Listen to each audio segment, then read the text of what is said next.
As Lee Formwalt explains to us in Looking Back, Moving Forward, the civil rights movement in Southwest Georgia wasn't limited to the more well-known events that occurred there in the 1960s.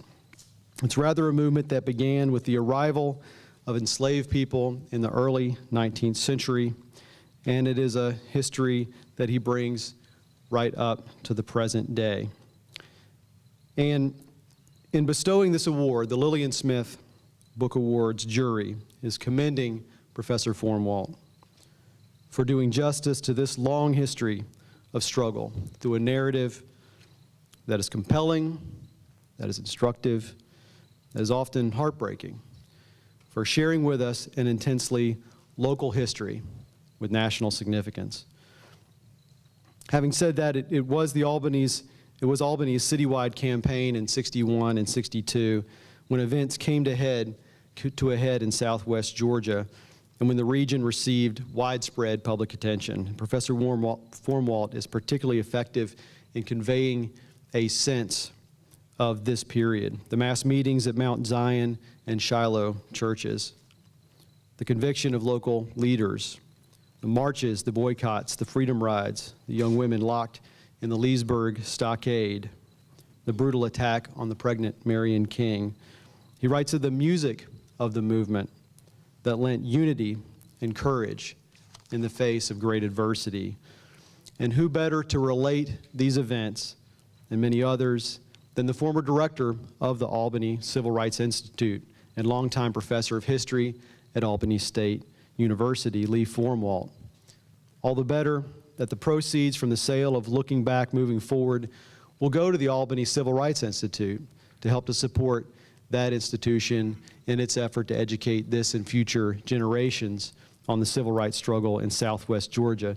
And I hope you'll keep that in mind in the book sale after the program. So Professor Formwalt, it is my pleasure to present to you the Lillian Smith Book Award.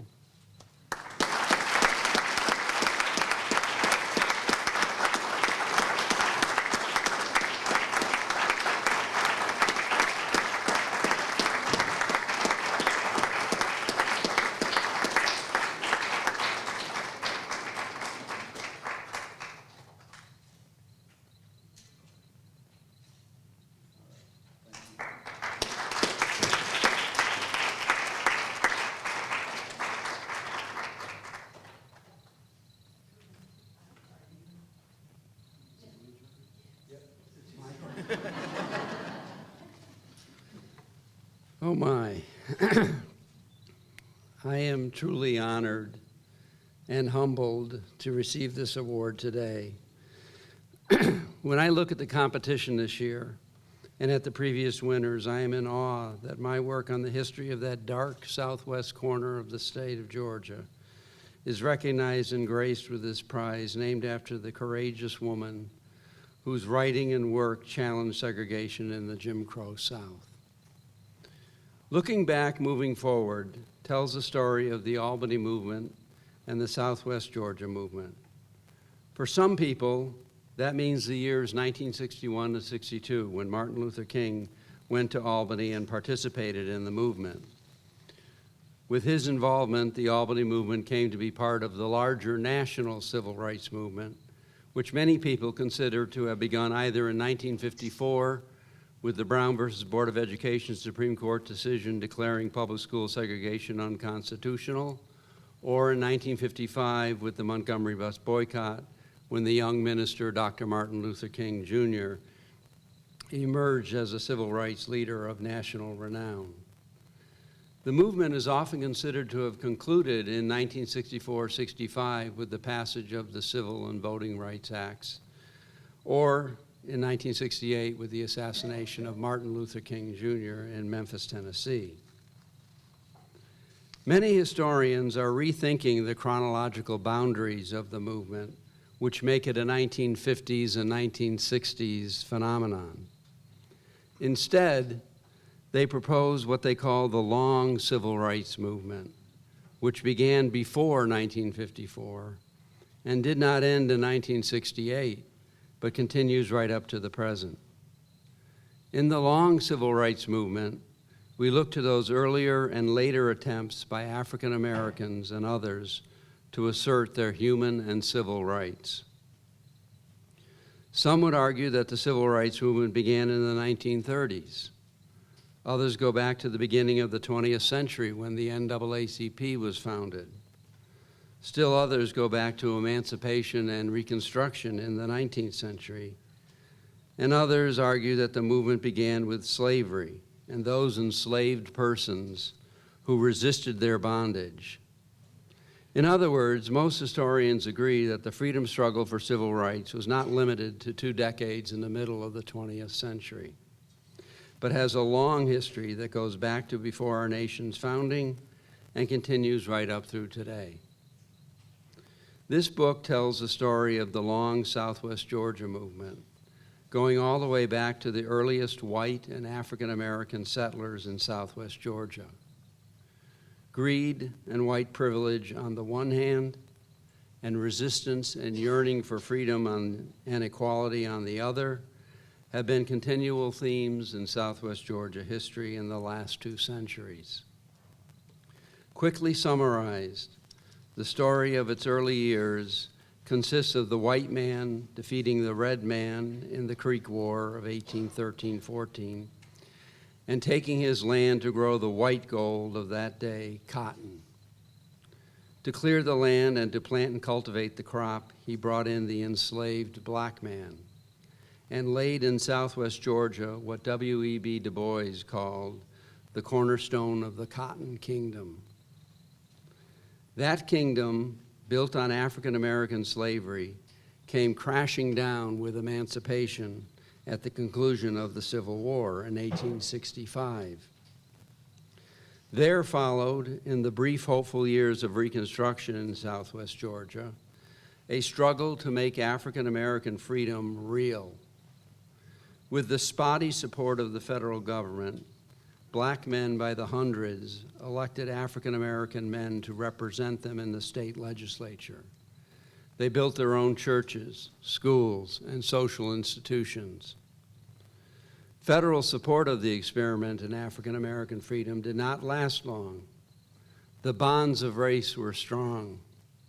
White Northerners and Southerners reconciled as the 19th century ended, ushering in the long, dark years of Jim Crow, and segregation became the law of the land south of the Mason-Dixon line. White supremacy was reinforced by law and by extra-legal violence, the worst of which was lynching. As during slavery and Reconstruction, African Americans resisted the system of oppression. Some left Southwest Georgia. Others organized and laid the groundwork for the Albany Civil Rights Movement, which burst on the national scene in 1961.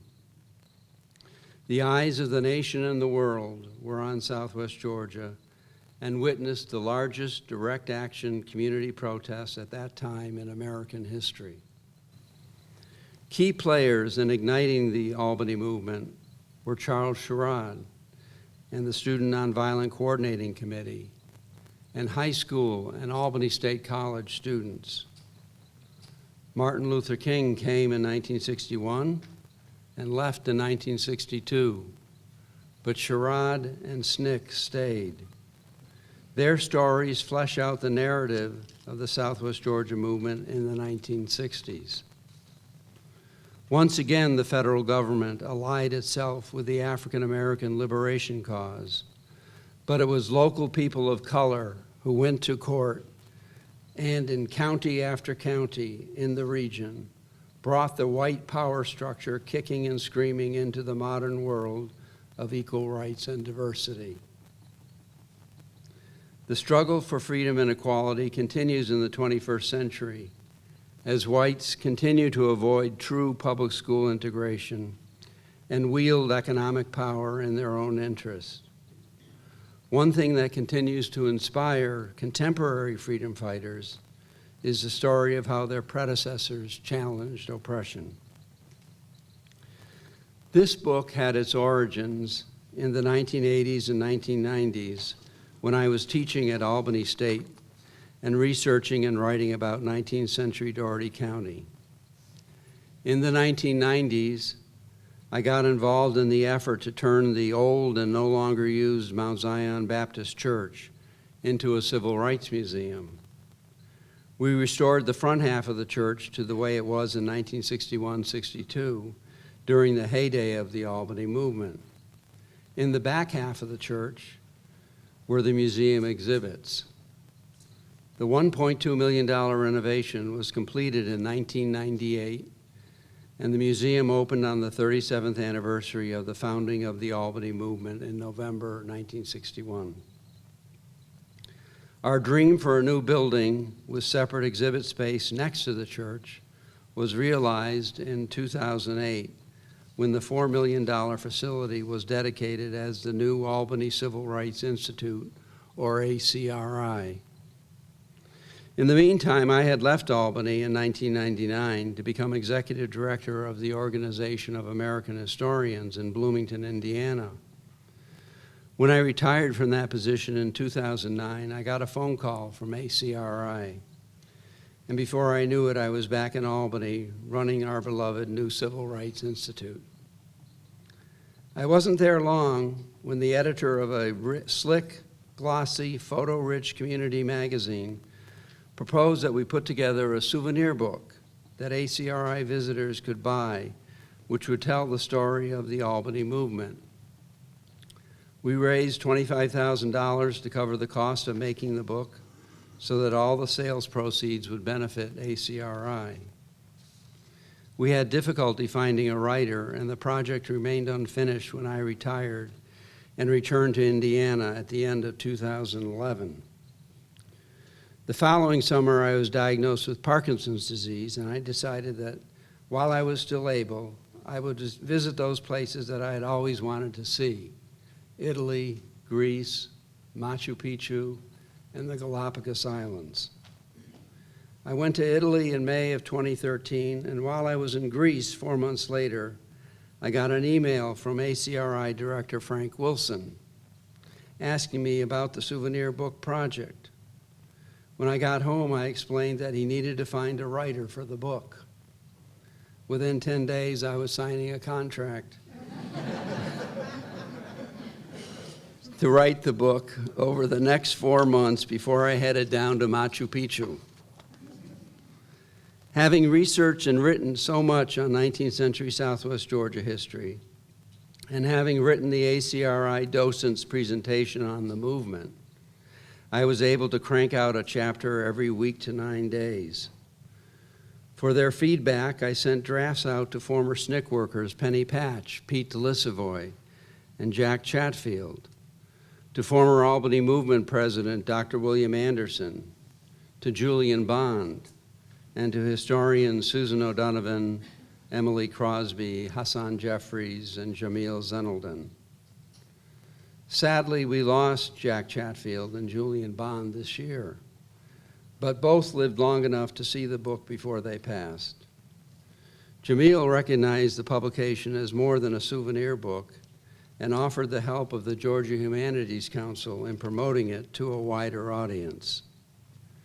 Kathy Cowdery did a superb job in designing and laying out the book, and Rich Weichert read every word of every draft and provided day in and day out support. And with us today are others who supported me over the years. I'd like to introduce you to my mother, Claire Formwalt.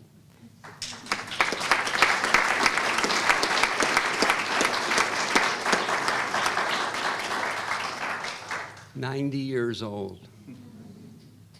She's been my support for the last 65 years. My sisters, Debbie McFerrin and Kim Mistovich, and their husbands are with me too. And I'd like to thank my colleague, Susan McGrath, and Frank Wilson, who made this project finally happen. To all of you, thank you very much.